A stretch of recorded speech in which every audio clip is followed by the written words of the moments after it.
ఏంటో నా జన్మ, ఈ కాకి నేను కాపలా కాయడమే సరిపోయింది.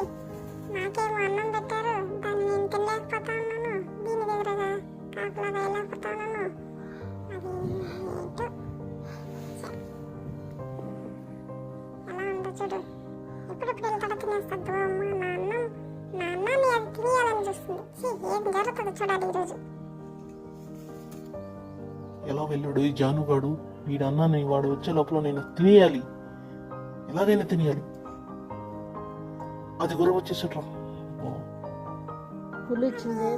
ఎందుకురా నా అన్నాన్ని తింటావు? నేనేదో రోజంతా కాపలా కాస్తే పెట్టే అన్నం రాది. ఎందుకురా నన్ను తినేస్తావు? ఒకటి జాను జాను జాను అనుకుంటూ పడుకోవాలి కదా మంచం మీద. నా అన్నాన్ని కాపాడలేదు కానీ జాను జాను అంటూ వీడియోలు తీసి పెడతా ఉంటది. నా కడుపు మంట నేనే ఎవరికి చెప్పుకోవాలి?